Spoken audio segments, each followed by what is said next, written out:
আসসালামু আলাইকুম।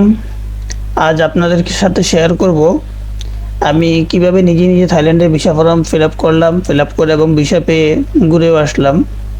তো থাইল্যান্ডের ভিসা ফর্ম ফিল আপ করা বেশি জটিল কিছু না, খুবই সহজ, খুবই ইজি। আপনারা যে কেউ চাইলে এটা ফিল আপ করতে পারেন। যার জন্য আমার ভিডিওটা যদি আজকে ফলো করেন, আশা করি থাইল্যান্ডের ভিসা ফর্ম ফিল আপের ব্যাপারে আপনাদের আর কোনো প্রশ্ন থাকবে না। আপনার বিষয়টা আপনি ফর্মটা নিজেই ফিল আপ করতে পারবেন, নিজে ফিল আপ করে নিজেই জমা দিতে পারবেন। চলেন আমরা সর্বপ্রথম থাইল্যান্ডের ভিসা কিভাবে করা যায় সেটা একটু জেনে নেই। ভিসা ফর্মটা কোত্থেকে আমরা পাবো? তো ভিসা ফর্মটা পাওয়ার জন্য আমরা প্রথমত বিএফএস গ্লোবাল, বিএফএস গ্লোবালের যে সাইট আছে, বিএফএস গ্লোবালের সাইটে আমরা চলে যাব। বিএফএস গ্লোবালের সাইটে গেলে আমরা এখান থেকে তাদের সব ইনফরমেশন দেখতে পারবো, যে থাইল্যান্ডের ভিসার জন্য কি কি ডকুমেন্ট প্রয়োজন, কিভাবে অ্যাপয়েন্টমেন্ট নিতে হবে, এখান থেকে আমরা সব কিছু দেখতে পারবো। হচ্ছে বিএফএস গ্লোবাল থেকেই আমি লিঙ্কগুলো আপনাকে দিয়ে দিব, আবার নিচের লিঙ্কে ডিসক্রিপশনে শেয়ার করে দিব, সেখান থেকে আপনারা দেখে নিতে পারবেন। এটা হচ্ছে ফর্মটা। এই ফর্মটা আপনারা প্রথমে ডাউনলোড করে নেবেন। এখানে এই ফর্মটা কীভাবে ফিল আপ করবেন, থাইল্যান্ডের ভিসা ফর্ম যারা জমা নেয় বিএফএস গ্লোবালের ওয়েবসাইটের মধ্যে একটা ডেমো দেওয়া আছে, চাইলে আপনারা এই ডেমোটা দেখেও আপনারা ফিল আপ করে নিতে পারেন। এই লিঙ্কটাও আমি শেয়ার করে দিব। এবং এটা হচ্ছে এই ফর্মটা। প্রথম কাজটা হচ্ছে এই ফর্মটাকে আপনি ডাউনলোড করে নেবেন। এখান থেকে ফর্মটাকে ডাউনলোড করে নেবেন। ডাউনলোড করার পরে এটাকে পিডিএফ থেকে ওয়ার্ডে কনভার্ট করবেন। পিডিএফ থেকে ওয়ার্ডে কনভার্ট করে তারপরে এগুলি আপনি এখান থেকে ফিল আপ করে দেবেন কম্পিউটারের মাধ্যমে। চাইলে আপনি এটা হাতেও ফিল আপ করতে পারেন, কোনো সমস্যা নেই। হাতেও ফিল আপ করলেও কোনো সমস্যা হবে না, আপনারা এখান থেকে ফিল আপ করে নিতে পারবেন। তারপর আপনাদের অনেকের অনেক প্রশ্ন থাকে যে ভিসার জন্য কি কি ডকুমেন্ট প্রয়োজন, কি কি লাগবে, সব কিছু আমি আরেকটা ভিডিওতে শেয়ার করব। তারপরে আপনারা চাইলে আপনারা এই ওয়েবসাইট থেকেই পেয়ে যাবেন, বিএফএস থেকেই পেয়ে যাবেন। তা চলুন দেখা যাক আমরা কিভাবে ফর্মটা ফিল আপ করতে পারি। সর্বপ্রথম আমি এটাকে ডাউনলোড করে এটাকে আমি ওয়ার্ড করে নিয়েছি।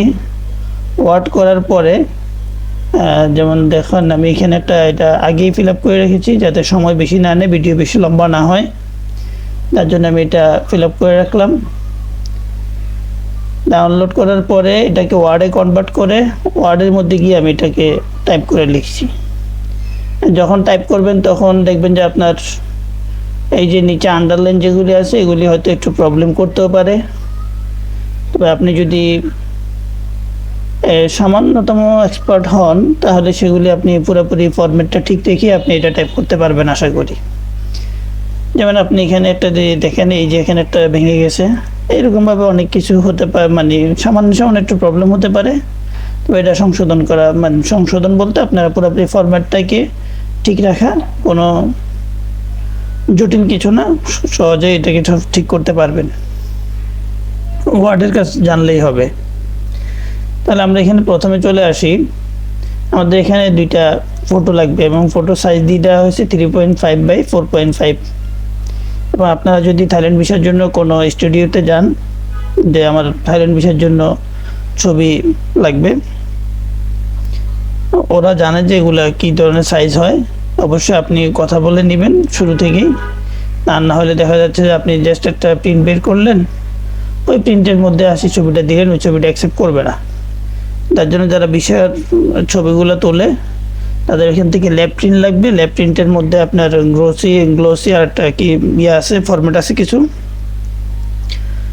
ওই ফরম্যাটগুলো ওরা যদি ভালো কোনো থেকে ফুজি কালারের যে শোরুমগুলি আছে বিভিন্ন জায়গায়, ওইখান থেকে যদি তোলেন তাহলে অবশ্যই আপনারা কোনো প্রবলেম হবে না। ছবিটা এখান থেকে আপনারা তুলে প্রিন্ট করে নেবেন। এখানে যে ছবিটা লাগাই দেবেন সেটা হচ্ছে আপনারা ঘাম দিয়ে আটা দিয়ে, যেটা আপনার মাস্টার গাম আছে, ফেভিকল আছে, তারপর বিভিন্ন গাম আছে, যেগুলি দিয়ে আপনি এখানে ছবিটা অ্যাটাচ করে দিবেন। আর একটা ছবি পিন দিয়ে উপরে অ্যাটাচ করে দেওয়া লাগে। একটা ছবি হচ্ছে এখানে অ্যাটাচ করে দেবেন। এরপর এই পাশে যেটা আছে সেটা হচ্ছে যে please indicate type of visa requested. তো এখানে কোন টাইপের ভিসা আপনি রিকোয়েস্ট করতে চাচ্ছেন সেটা এখানে ট্যুরিস্ট ভিসা, হয়তো ওয়ার্ড থেকে যদি টিক চিহ্নটা দিতে না পারেন সেক্ষেত্রে আপনি ওয়ার্ডে সবগুলো ফিল আপ করার পরে টিক চিহ্নটা আপনি হাতে কলম দিয়ে দিতে পারেন। নাম্বার অফ এন্ট্রিজ রিকোয়েস্টেড 01, আমি একবারের জন্য রিকোয়েস্ট করছি। তারপর হচ্ছে এখানে মিস্টার মিসেস, তাহলে এখানের মধ্যে যদি আপনি ওয়ার্ড থেকে টিক চিহ্ন দিতে না পারেন প্রিন্ট করে এখানে হাতে কলমেই টিক চিহ্নটা দিয়ে দিবেন। এখানে হচ্ছে ফার্স্ট নেম এমডি, এখানে হচ্ছে রহমান ফ্যামিলি নেম। তাহলে এই নামের ক্ষেত্রে দেখা যাচ্ছে অনেকের নামের অংশ আছে 2টা, অনেকের নামের অংশ আছে 3টা, অনেকের নামের অংশ আছে 3টার থেকেও বেশি। সেক্ষেত্রে এটা আপনারা কীভাবে ফিল আপ করবেন, যেটা আমিও কিছুটা জটিলতা ফেস করেছিলাম এই নামের অংশ ফিল আপ করার ক্ষেত্রে। তো কারো যদি নামের অংশ একটা হয়, জাস্ট সাকিব, তাইলে এখানে ধরেন শুধু সাকিবটা লিখে দিবেন, আর এই 2টা খালি থাকবে। তারপর কারো নামের অংশ যদি 2টা হয় তাহলে এখানে যেমন এমডি রহমান, মাঝখানেরটা খালি থাকবে। এরপর নামের অংশ যদি 3টা হয় তাহলে আপনার এখানে যেমন এমডি হাফিজুর রহমান, তাহলে আমি মাঝখানে হাফিজুরটা লিখে দিব, তাহলে নামের অংশ হয়ে গেল 3টা। এরপর আমার নাম যদি পুরোটা হয় তাহলে সেটা ছিল শেখ এমডি হাফিজুর রহমান, তাহলে এখানে শেখ এমডি আমার নামের অংশ হয়ে গেল 4টা। তাহলে সেক্ষেত্রে আমি করলাম কি, এইখানে আপনার শেখ এমডি ফার্স্ট নেমে দিলাম, মিডল নেম হচ্ছে একটা হাফিজুর, লাস্ট নেম হচ্ছে রহমান। এটা একটু ক্লিয়ারলি বুঝতে হবে, যদি নামের অংশ 3টা থেকে বেশি হয়ে যায় সেক্ষেত্রে আপনি এটা কীভাবে ফিল আপ করবেন। 3টা থেকে বেশি হয়ে গেলে লাস্ট অংশ ফ্যামিলি নেমে দিয়ে দিবেন এবং লাস্টের আগের অংশ মিডল নেমে দিবেন, আর একেবারে শুরুতে আবার 2টা থাকুক আর 3টা থাকুক সেটা ফার্স্ট নেমে নিয়ে আসবেন। এটা হচ্ছে যে নামের ফর্ম কীভাবে ফিল আপটা করবেন। এখানে লিখে দেওয়া আছে ইন ব্লক লেটার্স, অবশ্যই আপনাকে ব্লক লেটারেই ফিল আপ করতে হবে, অর্থাৎ ক্যাপিটাল লেটার, না হলে এটা অ্যাকসেপ্ট করবে না। ফরমার নেম, অনেকের দেখা যায় নাম চেঞ্জ হয়, যার জন্য এটা দিয়ে দেওয়া অপশনটা দেওয়া আছে, ইফ এনি যদি থাকে তাহলে, আর না হলে নট অ্যাপ্লিকেবল দিয়ে দিবেন। এরপর এখানে আছে countries for which travel documents is valid. আমাদের পাসপোর্টের নিচে একটা লাইন লেখা আছে, দেখবেন পাসপোর্টের মধ্যে একটা লাইন আছে যে আমাদের পাসপোর্ট নিয়ে আমরা কোন কোন কান্ট্রিতে ভিজিট করতে পারবো। সেখানের মধ্যে অল কান্ট্রিজ এক্সেপ্ট ইসরায়েল, এই লাইনটা লেখা আছে, অর্থাৎ আমরা ইসরায়েল ছাড়া সবগুলি কান্ট্রিতেই আমরা আমাদের পাসপোর্ট নিয়ে ভিজিট করতে পারবো। এই লাইনটা এখানে লিখে দিতে হবে। ন্যাশনালিটি আমার Bangladeshi, nationality at birth Bangladeshi, যদি আপনি বাই বার্থ অন্য দেশি হয়ে থাকেন তাহলে সেখানে সেটা লিখে দিবেন। Propose address in Thailand, propose address in Thailand মানে হচ্ছে আপনি থাইল্যান্ডে গিয়ে কোন হোটেলে থাকবেন, সেই ক্ষেত্রে আপনার হোটেলের একটা অ্যাড্রেস দিতে হবে। এটা এমন না যে আপনি যে অ্যাড্রেসটা দিচ্ছেন সেই হোটেলেই আপনাকে থাকতে হবে। যেমন আমি দিলাম সুকুমবিট সুইস হোটেল, যেটা এটা হলো হোটেলের নাম, তারপরে এটা হচ্ছে হোটেলের অ্যাড্রেস, তারপর হচ্ছে হোটেলের মোবাইল নাম্বার। তো সেক্ষেত্রে আপনি যে হোটেলটাই একটা চয়েস করে এখানে এটা দিয়ে দিতে পারেন। হ্যাঁ, booking.com থেকে আপনি যেটা বুক দিবেন সেটাই এখানে দিবেন, এবং এটার সাথে আপনার হোটেল বুকিংয়ের একটা পেপারস কিন্তু অ্যাড করতে হয়, যেখানে ভিসার ফর্মটা যদি আপনি জমা দিতে চান সেখানে কিন্তু হোটেল বুকিংয়ের একটা পেপার অ্যাড করতে হবে। তো যেটা হোটেল বুকিং দিবেন, booking.com আছে, অ্যাগোডা আছে, এক্সপেডিয়া আছে, এরপরে আপনার হোটেলস আছে, অনেকগুলি সাইট আছে।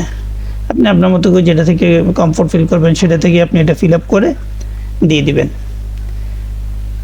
এরপর হচ্ছে যে বার্থ প্লেসটা আমি আমার পাসপোর্টে যেটা দেওয়া ছিল আমি সেটাই দিলাম।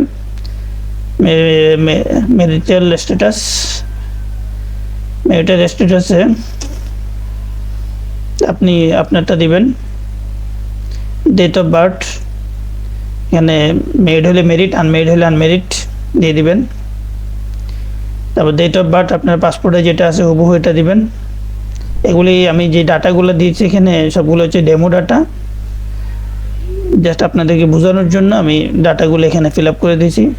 যেটা ওয়েবসাইটের মধ্যে আছে, বিএফএস গ্লোবালের ওয়েবসাইটে যেটা ডেমো দেওয়া আছে সেটা থেকে সহজে বোঝা যায় না, যার জন্য এখানে আমি আপনাদেরকে আর একটু সহজ করে বোঝানোর জন্য এটা এখানে ফিল আপ করে আপনাদের সাথে শেয়ার করছি। তাহলে ডেট অফ বার্থ আপনার পাসপোর্টে যেটা আছে সেটা দিবেন। টাইপ অফ ট্রাভেল ডকুমেন্ট হচ্ছে কি থাকবে আপনার সাথে, ট্রাভেল ডকুমেন্টের জন্য পাসপোর্টটাই থাকবে, তাহলে অবশ্যই এখানে পাসপোর্ট লিখে দিবেন। এরপর হচ্ছে name and address of local guarantor. তো name and address of local guarantor এটা নিয়ে অনেক ধরনের কনফিউশনে থাকে যে এখানে আমার অফিসের বসকে দিতে হবে কি না, বা আমি যদি অন্য কাউকে দিই কোনো সমস্যা হবে কি না, ভাইকে দিতে পারবো কি না, বাবাকে দিতে পারবো কি না। তবে আমি আমার ক্ষেত্রে যেটা দেখলাম যে এটা কোনো সমস্যা হয় না, আমি আমার একজন বড় ভাইয়ের নাম লিখে দিয়ে সেখানে দিয়ে দিয়েছি। এবং এটা অবশ্যই এরকম যে ওনাকেও কল করা হতে পারে, যার জন্য যার নামটাই শেয়ার করবেন বা মোবাইল নাম্বারটা শেয়ার করবেন, অ্যাড্রেস শেয়ার করবেন, তার সাথে তাকে আগে একটু ইনফর্ম করে দিবেন। বাবার নাম্বার যদি শেয়ার করেন ওনাকে বলে রাখবেন যে এই ধরনের কল আসলে আপনার পরিচয় এগুলি কোথায় কি করেন ওনাকেও জিজ্ঞেস করতে পারে। সেক্ষেত্রে যে আপনার ব্যাপারে কনসার্ন, যে আপনার ব্যাপারে সব ইনফরমেশন জানে, কল করলে বলতে পারবে, তার নামটাই এখানে শেয়ার করে দিবেন। নাম, সম্পর্ক, তারপর হচ্ছে আপনার অ্যাড্রেস, টেলিফোন নাম্বার।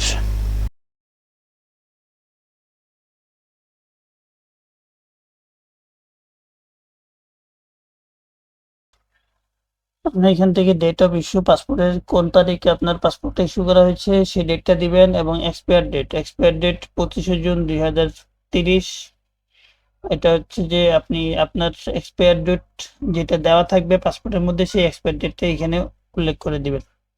তারপর হচ্ছে আপনার অকুপেশন, আপনার প্যাশন কি আছে, আপনার পেশা কি এখন সেটা দিবেন। এখানে উল্লেখ করা আছে specify present position and name of employer. তাহলে এখানে আপনার প্রেজেন্ট পজিশন কি সেটা এখানে উল্লেখ করতে হবে। যেমন আমি অ্যাসিস্ট্যান্ট ম্যানেজার, আমার কোম্পানি হচ্ছে ইয়ারস্টেক, এর নিচে আপনার কোম্পানির অ্যাড্রেসটা দিবেন। হচ্ছে আপনার কারেন্ট অ্যাড্রেস, আপনার বর্তমান অ্যাড্রেসটা দিবেন। এখানে বর্তমান অ্যাড্রেস দেওয়ার পরে আপনার টেলিফোন নাম্বার এবং আপনার ইমেল। এরপর হচ্ছে আপনার প্রেজেন্ট অ্যাড্রেস যদি আপনার ইয়ে থেকে হয়, পার্মানেন্ট অ্যাড্রেসটা যদি আপনার কারেন্ট অ্যাড্রেস থেকে একটু ব্যতিক্রম হয়ে থাকে, পার্মানেন্ট অ্যাড্রেস পার্মানেন্ট অ্যাড্রেসটা যদি আপনার কারেন্ট অ্যাড্রেস থেকে একটু ডিফারেন্ট হয়ে থাকে, ভিন্ন অ্যাড্রেস হয়ে থাকে, সেক্ষেত্রে আপনি আপনার এখানে পার্মানেন্ট অ্যাড্রেসটা দিয়ে দিবেন, আপনার সেভ এস অ্যাবভ লিখে দিবেন। এরপর হচ্ছে আপনার names, dates and places of birth of minor children. যদি থাকে এরকম মাইনর চিলড্রেন থাকে আপনাদের, তাহলে সে এখানে লিখে দিবেন। এখানে নট অ্যাপ্লিকেবল আমি দিয়ে দিলাম। Date of arrival in Thailand 15 June 2023, আমি একটা ডেট দিলাম। তাহলে এই ডেটে যে আপনাকে যেতে হবে এমন কোনো কথা নেই। আপনি ভিসা অ্যাপ্লিকেশন করার জন্য ভিসা ফর্ম দিয়ে ভিসা সেন্টারে ফর্মটা জমা করার জন্য আপনি আপনার একটা ডেট দিতে পারেন। সেক্ষেত্রে আপনি ভিসা পাওয়ার পরে যে কোনো ডেটে যাইতে পারেন ভিসার মেয়াদ থাকার মধ্যেই। হচ্ছে ট্রাভেলিং ব্যয়, আপনি কিসে ট্রাভেল করবেন। যেমন থাই এয়ারওয়েজ ইন্টারন্যাশনাল, আমি থাই এয়ারওয়েজের একটা বুকিং দিয়েছিলাম, যার জন্য আমি লিখে দিলাম থাই এয়ারওয়েজ ইন্টারন্যাশনাল। আপনি যদি বিমান বাংলাদেশ দিয়ে থাকেন তাহলে বিমান বাংলাদেশ, অথবা যদি ইউএস বাংলা বুকিং দিয়ে থাকেন তাহলে ইউএস বাংলা লিখে দিবেন। এরপর হচ্ছে আপনার ফ্লাইট নং এর মধ্যে আপনি যেই বিমানে যান না কেন, যে এয়ারওয়েজে যান না কেন, আপনাকে একটা ফ্লাইট নং দিবে, সেটা এখানে উল্লেখ করে দিবেন। ডিউরেশন অফ পারপাস, আপনি ডিউরেশন অফ প্রপোজড স্টে, আপনি কতদিন স্টে করবেন সেটার জন্য এখানে উল্লেখ করে দিবেন 7 days। আপনি এটা যদি আরো 10 দিনও থাকতে চান বা 1 মাসও থাকতে চান সেটা আপনার ইচ্ছে, কিন্তু এখানে আপনি উল্লেখ করতে হবে আপনি কতদিন থাকবেন। 7 days নিয়ে যদি আপনি 15 দিন থাকেন তাতেও কোনো সমস্যা নেই, যেটা আপনার ভিসার মেয়াদ থাকবে 3 মাস। তারপর হচ্ছে আপনার date of previous visit to Thailand, আপনি যদি প্রিভিয়াস ভিজিট করে থাকেন তাহলে এখানে লিখে দিবেন ইয়েস, আর যদি না থাকেন তাহলে নট অ্যাপ্লিকেবল। এরপর হচ্ছে যে নিচেটা লিখে আছে আমরা দেখতে পাচ্ছি ফর অফিসিয়াল ইউজ অনলি, সেটাতে আমরা দেখবো না। এই পাশে যদি আমরা দেখি এখানে লেখা আছে ফর অফিসিয়াল ইউজ। উপরে যদি আমরা দেখি এখানে আমাদের দুইটা জিনিস থাকবে, হচ্ছে লোকাল গ্যারান্টর অথবা থাইল্যান্ডের যে গ্যারান্টর, থাইল্যান্ডের গ্যারান্টর যেহেতু আমরা টুরিস্ট বিষয়ে যাচ্ছি বা আমরা ট্যুর করতে যাচ্ছি, সেখানে আমাদের এটার দরকার নেই। যদি আপনি কারো ইনভিটেশনে যেয়ে থাকেন, তাহলে তাহলে তার এখানে ইনভিটেশন যার অ্যাড্রেস, তার অ্যাড্রেস, নাম, ঠিকানা এগুলি দিয়ে দিবেন, এখানে সবকিছু তার মোবাইল নাম্বার দিয়ে দিবেন। যেহেতু আমরা ট্যুর বিষয় দিচ্ছি, এগুলি আমরা নট অ্যাপ্লিকেবল দিয়ে দিব। আর এখানে আপনার ২ টা সাইন করতে হবে। একটা সাইনের জন্য এখানে যেটা বলছে সেটা হচ্ছে, আপনি যদি আপনার ভিসা ক্যানসেল হয় সেক্ষেত্রে আপনি ওটা আপনার টাকা ফেরত পাবেন না। আরেকটা হচ্ছে আপনার যদি আপনি ইয়াতে যান, থাইল্যান্ড গিয়ে থাকেন, থাইল্যান্ড যে আপনার পারপাসটা হচ্ছে আপনি এখান থেকে ট্রানজিট করবেন অথবা টুরিস্ট করবেন, ট্যুর করবেন। তাহলে সেক্ষেত্রে আপনি এখানে কোনো প্রকার জবের মধ্যে এঙ্গেজ হতে পারবেন না। সে একটা অঙ্গীকারনামার মতো করে এটা এখানে লিখা, সেখানে আপনি সিগনেচার করে দিবেন। জাস্ট আপনার ফর্মটা ফিল আপ হয়ে গেল। ফর্ম ফিল আপ হয়ে যাওয়ার পরে আপনি এটাকে আবার সেভ এস পিডিএফ দিবেন। সেভ এস পিডিএফ করে ওটাকে প্রিন্ট করবেন। প্রিন্ট করে আপনি কলম দিয়ে এটা সাইন করবেন। সাইনটা হবে আপনার পাসপোর্টে যেরকম আছে ওইরকম ভাবে সাইন করবেন। পাসপোর্টের সাইনটা এখানে করবেন। করার পরে আপনি আপনার এটার সাথে আরো যাবতীয় যেসব ডকুমেন্ট আছে, ওই ডকুমেন্টগুলি আপনি এটার সাথে অ্যাটাচ করার পরে যখন আপনি ইয়াতে জমা দিবেন, বিএফএস গ্লোবাল অথবা সাইমন সেন্টারে যদি নিজে জমা দিয়ে থাকেন, তাহলে আপনাকে এই ধরনের একটা স্লিপ তারা পে করবে। এই ধরনের একটা স্লিপ তারা পে করবে যদি নিজে নিজে জমা দিয়ে থাকেন। যেমন এখানে দেখতে পাচ্ছেন, আমি আমার নিজেরটাই জমা দিয়েছিলাম। একবার ৪,৫৬০ টাকা, এবং কিভাবে কত টাকা কি নিয়েছে এখানে সবকিছু উল্লেখ করা আছে। এবং আপনি যদি নিজে জমা না দিয়ে থাকেন, কোনো এজেন্সির মাধ্যমে দিয়ে থাকেন, তাহলে সেক্ষেত্রে আপনাকে ওই এজেন্সিকে তারা এটা প্রোভাইড করবে। এবং আপনাকে আরেকটা কাগজ দিবে, সেটা হচ্ছে যে আপনার ট্র্যাকিং নাম্বার থাকবে ওটাতে। ওই ট্র্যাকিং নাম্বার দিয়ে আপনি আপনার ইয়েটা করতে পারবেন। ট্র্যাকিং নাম্বার দিয়ে আপনি আপনার ভিসার আপডেটটা পেয়ে যাবেন। আজকে এই ভিডিওটা করা হয়েছে এবি উইংস এর সৌজন্যে। এবি উইংস এটা হচ্ছে আমার এক পরিচিত বড় ভাইয়ের। আপনারা চাইলে এখান থেকে যে কোনো ধরনের ভিসার জন্য হেল্প নিতে পারেন। এবং বিএফএস এর যদি কোনো প্রকার বুকিং প্রয়োজন হয়, সেখান থেকে আপনি এই নাম্বারে কল দিয়ে কথা বলে নিতে পারেন। তারপরে অথবা আপনি হোয়াটসঅ্যাপে নক দিয়ে জেনে নিতে পারেন যে আপনার ইয়াতে বিএফএস থেকে আপনারা কোনো ইয়ে করতে পারবেন কিনা, কোনো বুকিং দিতে পারবেন কিনা বিএফএস এর, অথবা কোনো ভিসা সংক্রান্ত যদি কোনো হেল্প লাগে, সেক্ষেত্রে অবশ্যই আপনারা এই নাম্বারে নক দিবেন। নক দিলে আশা করি আপনারা প্রপার হেল্পটা পেয়ে যাবেন। আজকের মতো এখানে শেষ করছি। পরবর্তীতে ইনশাল্লাহ থাইল্যান্ড ট্যুরের ভিডিও নিয়ে আসব। আমি কিভাবে থাইল্যান্ড গেলাম, থাইল্যান্ড কোথায় থাকলাম এবং কোথায় কোথায় ভিজিট করলাম, কত খরচ হলো, এসবগুলি ভিডিও অবশ্যই আমার চ্যানেলে আপনারা পেয়ে যাবেন। আজকের মতো এখানেই শেষ করছি। আল্লাহ হাফেজ।